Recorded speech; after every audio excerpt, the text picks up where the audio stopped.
Hi guys, welcome back to my channel. Today's video is going to be my fall book recommendations and then also my fall TBR, so you guys can see like what books are on my radar. I have some physical ones and then some non-physical ones that I've just like scoured on Goodreads and like seen recommendations for.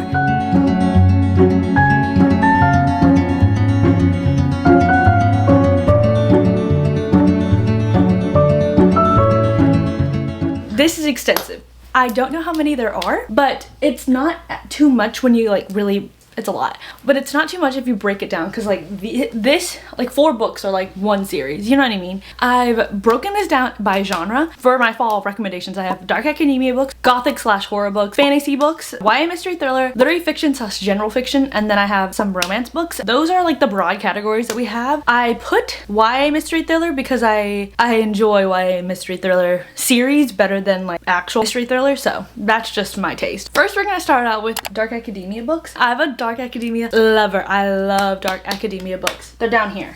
Oh my god. We're gonna start out with what really makes this genre, The Secret History by Donna Tartt. This book is popular for a reason. I would say it's very slow. I think you have to keep that in mind when you're reading this, and it really just talks about the characters. Dark academia, I would say, is more of a character study genre, and you just like kind of follow this like underlying like dark themes in like the setting of like a school or a prestigious college. So that's what I would like really consider dark academia. Some books are considered dark academia that I just don't think are dark academia, so it's just whatever. A lot of dark academia books follow this blueprint of The Secret History by Donna Tartt, and so we basically follow like a cast of characters. In this case, we follow our main character, Richard. He's the POV that we're in, and so we follow him like meeting this group of friends that are studying ancient Greek and like Latin and everything like that. So he just joins their like kind of prestigious like sector of study, and so they become like friends, and then you find out some like dark secrets within the friend group. I would say it's really slow.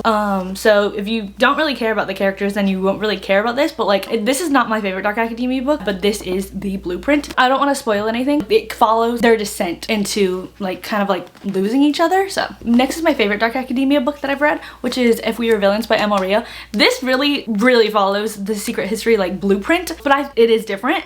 This one, it follows a group of kids in college studying Shakespeare. We follow Oliver, and he joins this group of kids that study Shakespeare. They live, breathe, and eat Shakespeare. I think this like the area that they're studying is more fun, and like it ties in the themes of like Shakespeare plays and stuff like that into the book really nicely, and I love that part of it. And so this also does kind of follow like the mystery thriller like type of blueprint that The Secret History made. It's a lot shorter. I feel like it's a lot more fast paced than The Secret History. If you really want to start somewhere with that dark academia, I really enjoyed this one. It really depends. I really like this one. This is the first dark academia book that I read. Next is a recent one that I've read, which is Bunny by Mona Awad. This book follows, it's not too heavy on the dark academia, so I was like a little hesitant to like put it in here, but it does classify, I would say. Like it deals with dark themes, and it deals with people in schools. Our main character, Samantha, she is in a writing, I think she's doing her master's or something, and so she is in a workshop class with these 4 other girls, and these 4 other girls call each other bunnies, so they're known as the bunnies on campus. One day the bunnies magically like were like, oh Samantha, like we kind of want you to join our like kind of group. That's what happens, and I feel like the writing in here is so good. This is classified as horror magical realism with like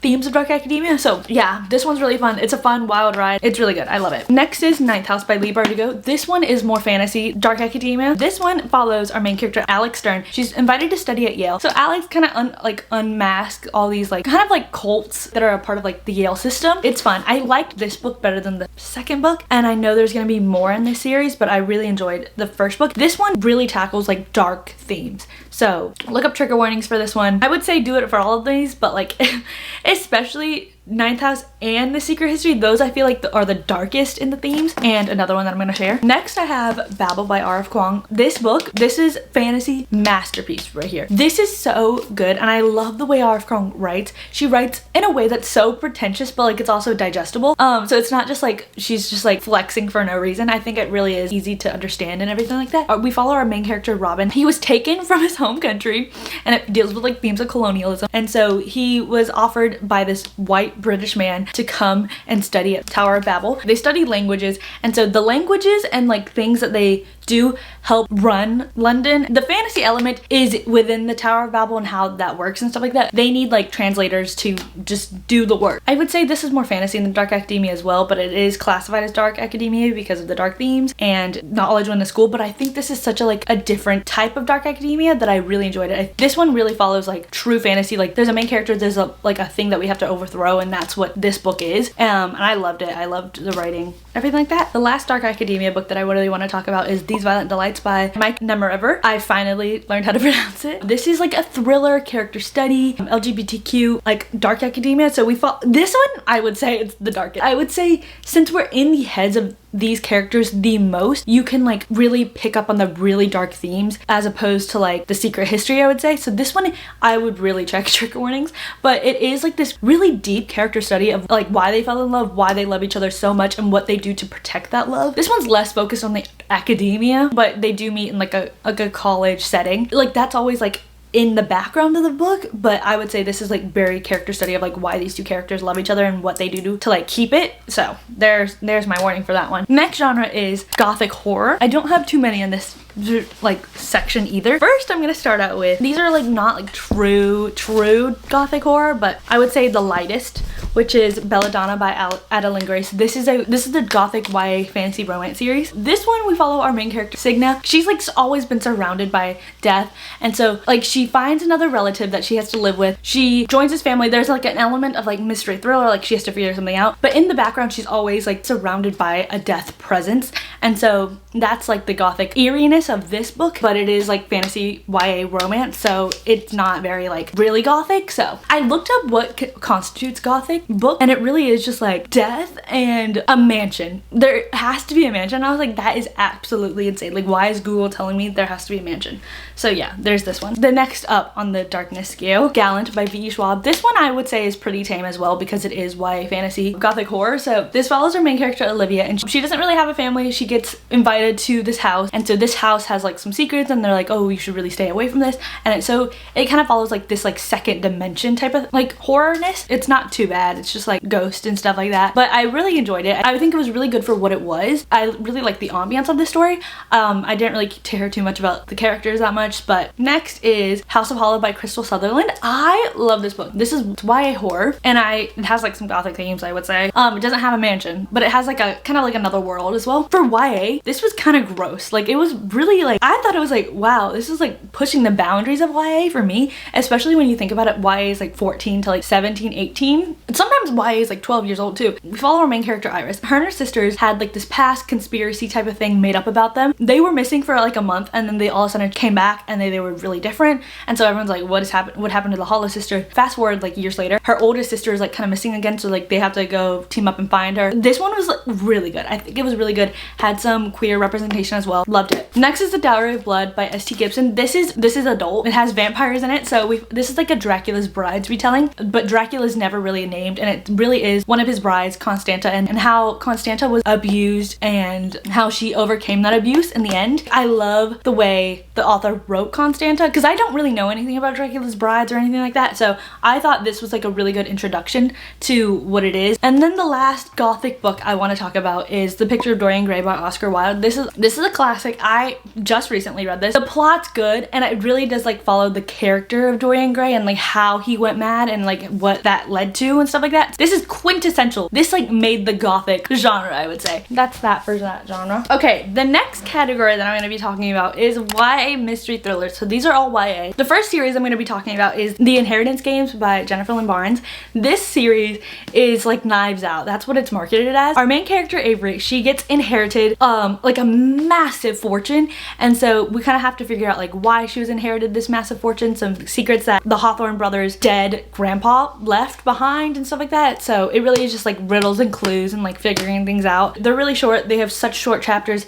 It's really like, it really grips you, and since the chapters are so short, it flows really nicely, I would say. There's also like a spin-off to this like original trilogy, and I've only read one of them, and this one has like elements of romance and stuff like that in it. It's whatever. The first two books are the best out of the series. I think the third book and then the rest of the series. Kind of fell off for me, but I would really recommend it as like a YA mystery thriller. I feel like these are so fun. I love the mystery aspect. I love people solving riddles. Next is A Good Girl's Guide to Murder by Holly Jackson. These are the BookTok series. We follow our main character Pip. She wants to figure out the Andy Bell case, which is a girl that was murdered in her town. It's pretty case closed and like people know, and so she really wants to try and like uncover the truth of like why she thinks that like what people believe to happen didn't happen. So it kind of follows that. That's what the first book is about, and then it kind of like delves in different like stories in the second and third one. I actually hated the third one. I think the third one is low-key kind of scary. I like really stopped reading about it because it does deal with like a stalker. So if you don't like those, then I would say, I don't know, don't read the third one, I guess, but the first two were pretty good. And then the last series I want to talk about is The Naturals by Jennifer Limar. This is my favorite YA mystery thriller series. This one's so fun. This is like teenagers in criminal minds, and so I love that aspect. I love the characters in this one the best out of all of them. I would say the plot in these ones isn't the best either, but I love the characters so much, so like it really follows it, and I love anything criminal minds related. So these teenagers are like gifted in like some way or another. Cassie and this other guy named Dean, they are profilers. Another main character, Leah, she's really good at lying. Salone, she's like the resident Spencer Reed. She like knows statistics like off the brain. And yeah, there's another guy, I don't really remember. Michael, he does something. I just love these characters a lot more than like the rest of the series, so I really recommend this one. I think this is my favorite YA mystery thriller type of book. The next category is fantasy books. So first I'm gonna start out with an author, Erin Morgenstern. She wrote The Night Circus and then The Starless Sea. I don't know how to pick a favorite between these because this one's a lot more literary fiction, magical realism type of fantasy. This one is I would say it's fantasy. Celia and Marco, they've been raised that there's gonna be some type of competition. They don't know who their opponent is, they don't know how to win, stuff like that. That's what this book is. It kind of follows this like mysterious night circus that like travels around the country, and people don't know when it's coming or like how it comes there, and it just is that like magical aspect. But I think the romance in this one is really strong. It's really cute. The Starless Sea is a lot more lyrical. It's a lot more flowy, literary fiction type of magical realism fantasy, and so this one does have like queer representation in it as well. This one follows our main character Zachary. He finds this book in a library, and it basically is his life story, and so he's like, I need to figure this out. Why this book that has no author, no copyright, no nothing is like talking about me, and so it kind of like delves into like Starless Sea and stuff like that. Really enjoy this one as well. Flowed nice. The next series I want to talk about is The Darker Shades of Magic series by V. Schwab. I love V. Schwab. This fantasy is really good. We follow our main character Kel, and he is like kind of like a portal traveler. He's able to travel between the worlds, and that's really rare. He is kind of like the messenger of all these different like Londons and stuff like that. There's a conflict, and so he kind of has to figure that out, and so that's what this series is. It's really good. I'm not doing it justice. The magic system in this one's really cool. I think the characters are like kind of fun. Kel was just such a good main character that it's so fun to follow along. So next I have An Ember in the Ashes series. This is by Sabar Tahir. They did a rebrand of these covers. I don't like it. It's ugly to me, and I'm glad I have the original. These are the paperback covers after the hardback one, but not the newest paperback covers, if that makes any sense. But yeah, I love this series. The series was so good. This one kind of follows our main character Lila. I think it's Laya. In this series, there's the Martial Empire, and they're like the brute ruling class that makes their lives living hell. Laya's brother is accused of being a rebel, and so she has to go and get her brother back. She goes undercover in the Martial Empire as like a servant, and she's like a servant to the Empress, and so she's like the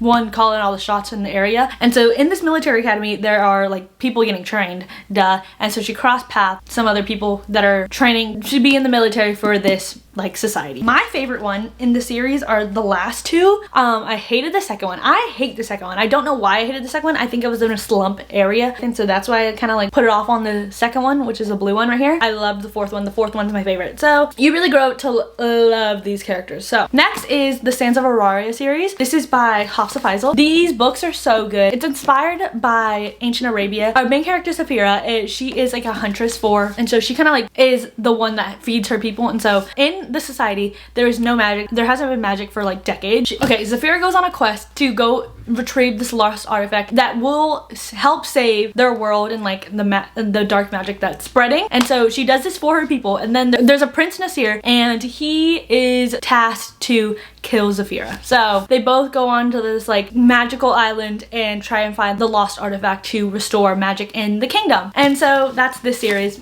Really good. Loved it. Both are great books, and I really recommend you read it. Next, The One Dark Window duology by Rachel Gilling. It starts with One Dark Window and then Two Twisted Crowns. I love One Dark Window more. These are fantasy romance series. I would say this is like gothic fantasy. I feel like it kind of loses the gothic fantasy-ness in this one. The first one reminds me of Over the Garden Wall, the cartoon. I love that series. We follow a main character, Elspeth. She's always had this like voice inside her head. She calls him the Nightmare. In this society, there are 12 Providence cards, and so each card has like a specific like type of magic that you can wield, and so the Providence cards are only wielded by pretty like highly regarded individuals. They have to reunite all the 12 Providence cards to get rid of the mist that is causing sickness, and if you're sick, the king kills you. They're trying to figure out that, and so I would say this one follows one couple and then this one follows like a different couple, but I like the first one better. I love this series. It's really good. I think the writing's really good as well. So yeah, the next duology is the Six of Crows duology by Leigh Bardugo. Is this a video if I don't talk about Six of Crows? No. This is in the Shadow and Bone trilogy, so it has like the Grisha in here. It's a part of the Grishaverse. So this basically follows 6 individuals that plan a heist so they can just get money, and so this is like a heist book, and this one follows the aftermath of that. These 6 characters, so near and dear to my heart. Love them so much. I would die for this duology. So good. The characters in these 2 books, they are so nuanced, and so it's so fun to be inside their point of views, their heads, and like each different personality of these 6 individual characters. Like they have such a found family vibe in them. I love this series. So good. I'm gonna do another duology, which is the, what is this called? The Dance of Thieves duology. I don't know what it's actually called. This follows the Remnant Chronicles. I've never read the Remnant Chronicles, but people say you should read that if you really want to know like the lore and backstory of like why the world is the way it is. In this book, Dance of Thieves starts out with our main character Kezzy. She's in this like elite group for the queen. She kind of goes to this sovereign kingdom that really isn't a kingdom, but she goes there. She kind of has to like figure out some, like what they're doing and stuff like that and report back to the queen, and so that happens. A romance entails. I love this series. I think it was so good. Now after I've read like more fantasy books, this does feel like a little like kind of lackluster in the fantasy like world building department, and that's definitely my fault because I didn't read the Remnant Chronicles, but this one I loved it. I think it was really good. Next is a series that I haven't finished, but I'm gonna recommend you the first book. First book is Mistborn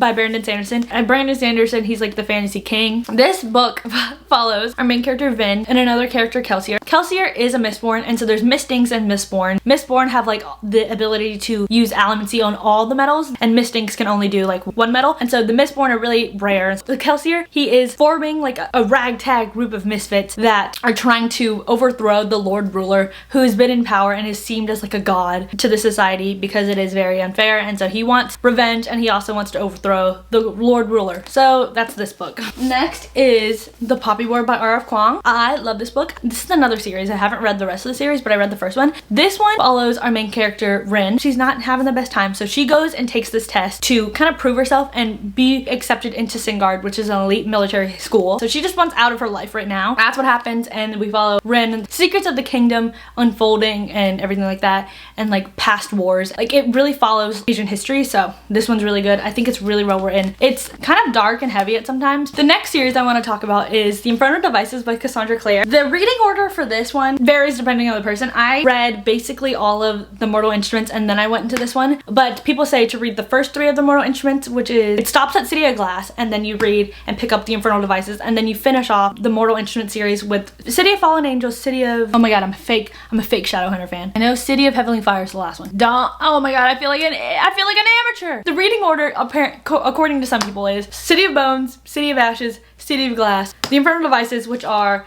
Clockwork Angel, the first one, Clockwork Prince, the second one, and then Clockwork Princess, which is the third one. And then you read the City of Fallen Angels, City of Lost Souls, and then City of Heavenly Fire. And then I think you read, I don't know, there's another series. There's 2 other series. I'm not the biggest expert on the Shadowhunter like reading order. I just know the Mortal Instruments storyline and then this storyline. The Infernal Devices miles better than the Mortal Instruments. I can say that. I was a fan of the TV show. People hate the TV show. I love the TV show. So this is a love triangle series. So it follows our main character Tessa, and she's from the US, and so she goes over to London and she meets the London Institute of Shadowhunters, and so they kind of like help her. This series follows one main like antagonist, I guess, main threat. It's so good. We have found family, secrets being unfurled, really good.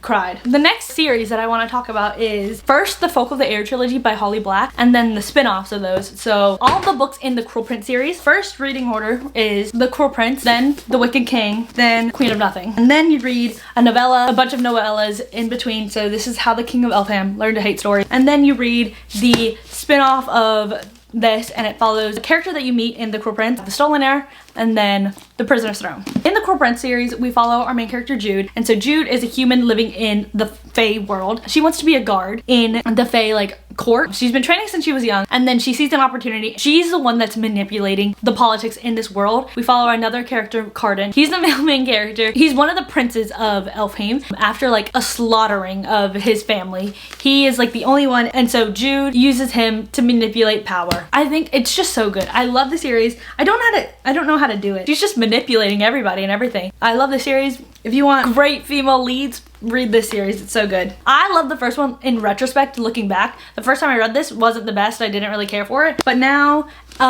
if you like have an appreciation for the series, the first book, phenomenal. Sets everything up. The next series is Incomplete. So this is the Legendborn cycle. There's gonna be 4 books. The third one hasn't come out yet, but the first one is Legendborn, and then the second one is Bloodmarked by Tracy Deonn. These books are so good. These follow our main character, Bree Matthews, and so she is a like 17-year-old. She gets accepted into this program at UNC. She is able to go to college early, basically, and so she then uncovers like some like secret Arthurian, something with King Arthur, like court. Like she weasels her way into that, and then like it basically follows what's happening in this. Is it a cult? It's a cult like group, club type of thing. So basically follows her time at UNC uncovering secret magical Arthurian courts and everything like that, and what comes with that. So this series, really good. Love Brie. I love Brie as a main character. A series that I don't have, which is The Raven Cycle by Maggie Stavostra.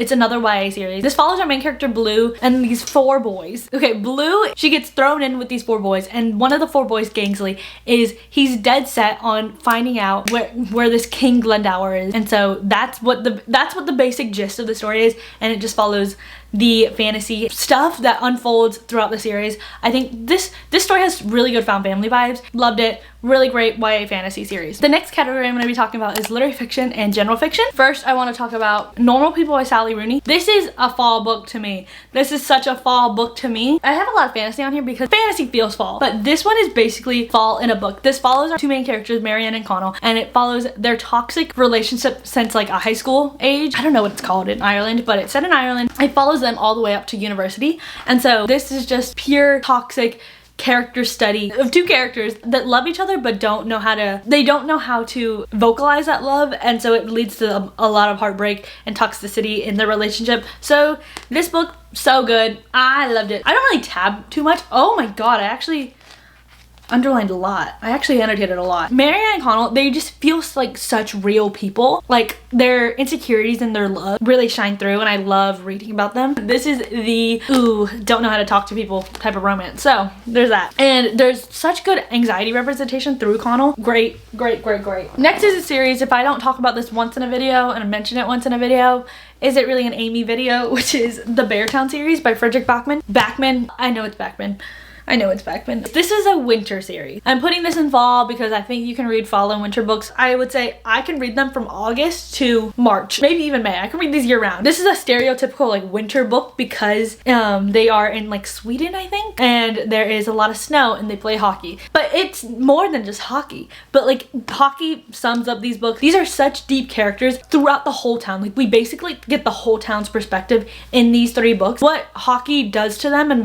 what putting children on pedestals does to a town and how that unfurls. This series, so near and dear to my heart. But I love the characters in these books, and I love the way Frederick Backman can literally, like, he can make you feel so many emotions through his writing that I love it so much. The Beartown series. First is Beartown, Us Against You. The last one is The Winner. So the next book I'm going to be talking about is a classic, which is Little Women. This follows 4 girls, and they are all sisters, and it follows like their lives when they're young, and then there's like a time skip, which this is basically 2 books in the same universe combined into one book, Little Women. We follow our main characters Joe, Amy, Meg, and Beth. It just follows their life in like Civil War in Massachusetts. I love the characters in here. I love the way it's written. It's really easy to digest it as a classic because it is like a children's classic. Tag yourself, I'm Amy girl. I'm a Jo March girl, and then realistically I'm a Beth, but in my head, I'm an Amy Jo hybrid, but I empathize with Amy the most. Next is The Invisible Life of Addie LaRue by V.E. Schwab. This is a fantasy book. It's a historical fantasy book. I'm putting it under literary fiction, general fiction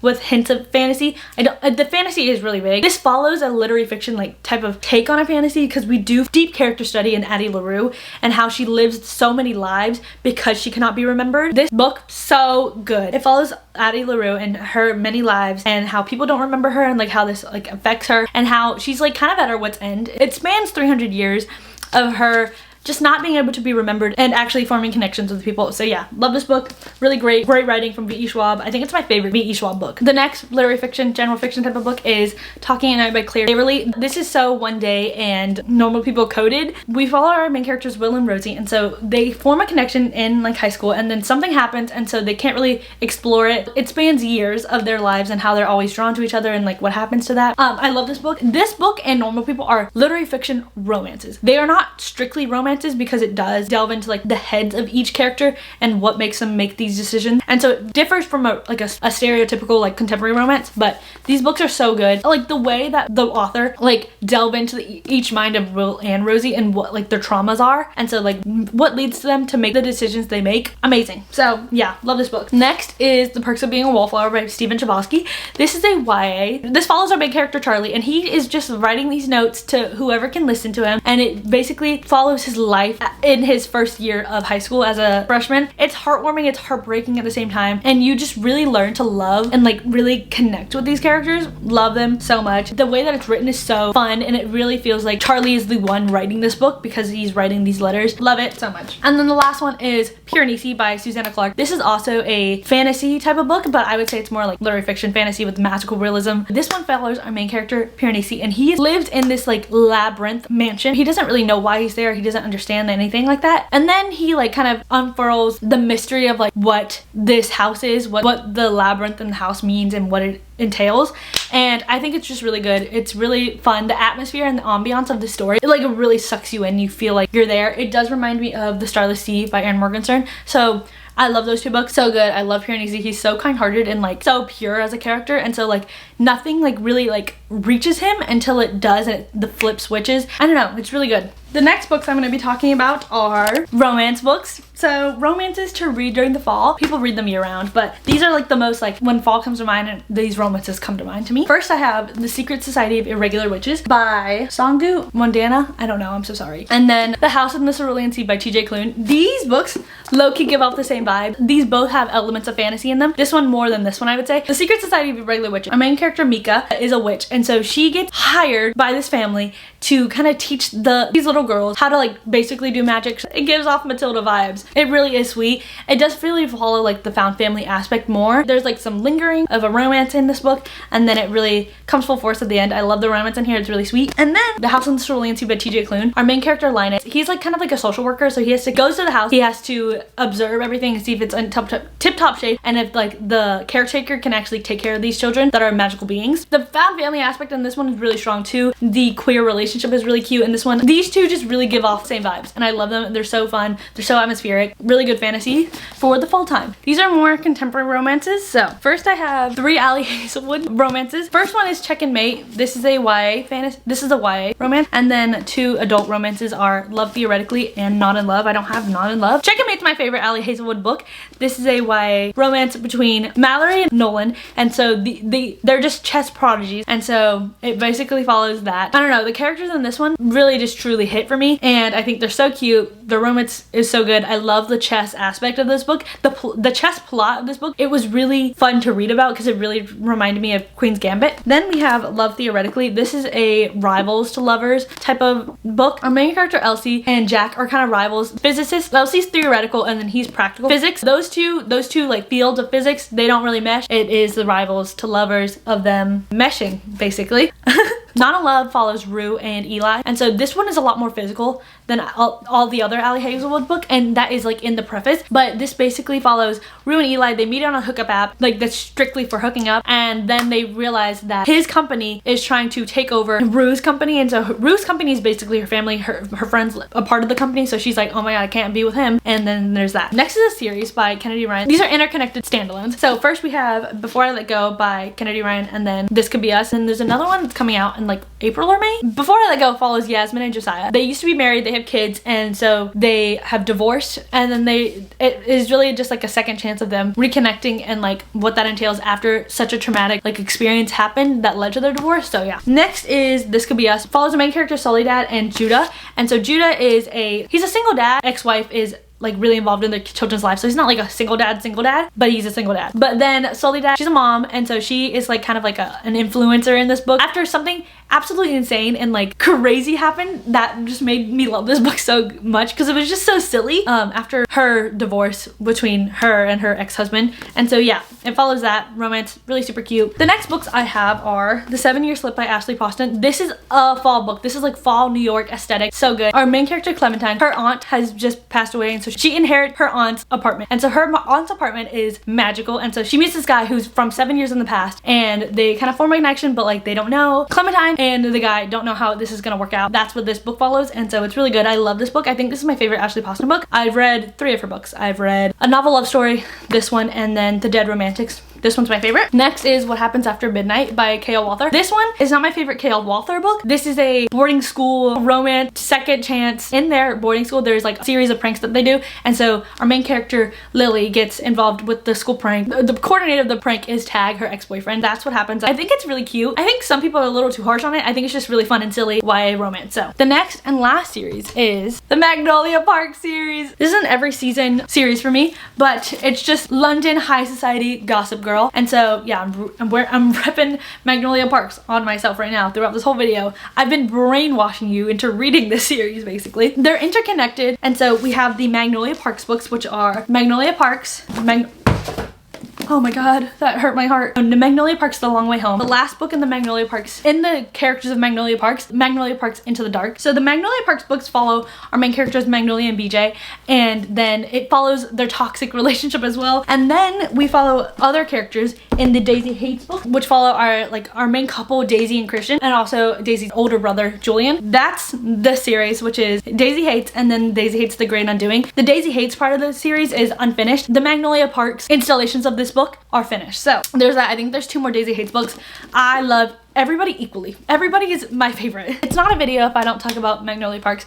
I love this series. It's very toxic. It is just character study, and it's under the romance sector because it does talk about like these like big relationships in the book. It's a character study, not much plot, of like these characters and why they're the way they are and why they make these decisions. Magnificent. I want to do a reread of the series. I want to do a reread every day, but I don't know if I can subject myself to that. I actually might do a reading vlog of me rereading all of the Magnolia Park series. I've reread Daisy Hates earlier this year, so it would be my 3rd time rereading Daisy. So there's that. Next is my fall TBR. These are the books that are on my radar for this fall and into the near future until I finish these books basically. First, I want to finish the Mistborn original trilogy, which are 3 books, and then I wanted to get into like the other Brandon Sanderson books, but I want to finish The Well of Ascension. This is the 2nd book in the original Mistborn trilogy. Next, I want to do this sooner rather than later, before October. I want to finish the Heartstopper series up until now. I don't know if there's going to be more books, but I have to finish volume 4 and then volume 5. This is a YA romance graphic novel series that followed Nick and Charlie. I also want to read the other books in this series, which are like actual books, I think. So these are the rest of the books I want to read this fall, and then there's gonna be more. So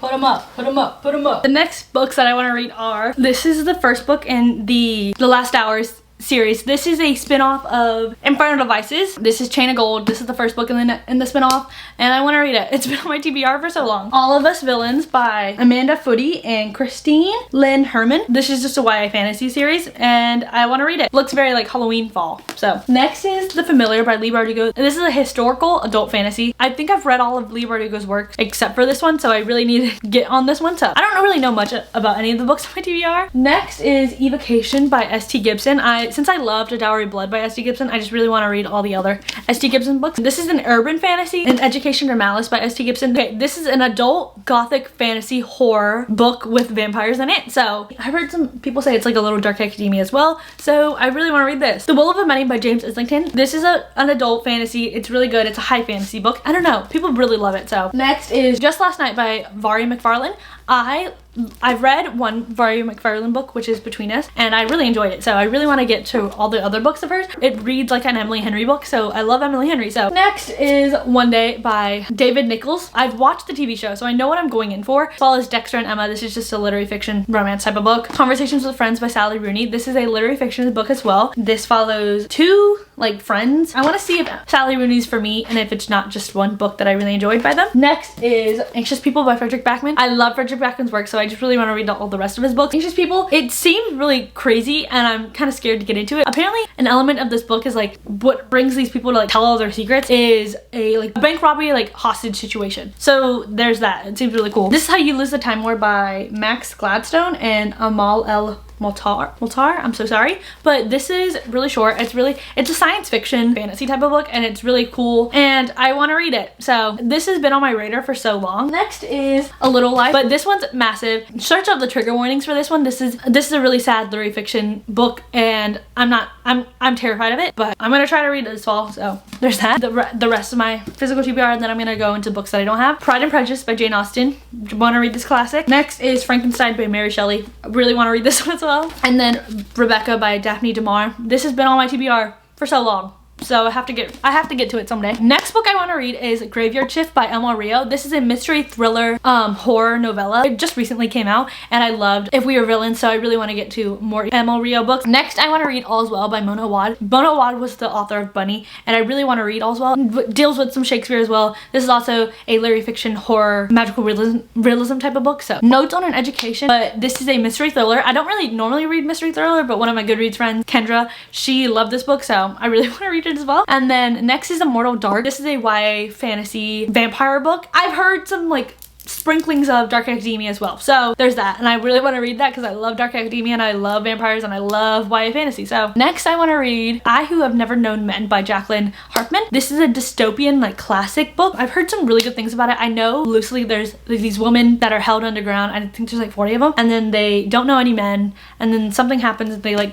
go above ground, I think. Don't know, don't quote me on that, but I really want to read it. It seems really interesting. All the literary fiction classics girls love this book. Next I want to read The 100 Loves of Juliet by Evelyn Skye. This is a romance Romeo and Juliet retelling. I'm hoping it's gonna be sad. I haven't seen too many reviews on it, but I saw one TikTok and I was like, yeah, I do want to read that, so add that to the fall TBR. And then I also want to read Jane Eyre by Charlotte Bronte. I read Wuthering Heights by Emily Bronte and I enjoyed it, so I really want to get into this one. I think Jane Eyre is more like gothic something, but I've seen it on the gothic genre list on Goodreads, so don't quote me on that, but I really want to read Jane Eyre. The last book I'm going to be talking about is by Grand Central Station, I Sat and Wept by Elizabeth Smart. This is a literary fiction classic with hints of romance in it, and so I really want to read this one. And then those are all the books I'm going to be talking about. Every last one of them. I've been talking probably an hour and a half. I really want to go and lay down, so thank you guys so much for watching and listening to me yap about these books. I hope you guys enjoyed the recommendations that I gave you and also hearing about all my own fall TBR. So yeah, I hope you guys enjoyed this. I love you guys. Like, comment, subscribe. Comment down below anything you want to talk about. But have you read any of these books? What other books that seem fall that you think I should read? Thank you guys so much for watching. I love you guys, and I'll see you guys in my next video. Bye!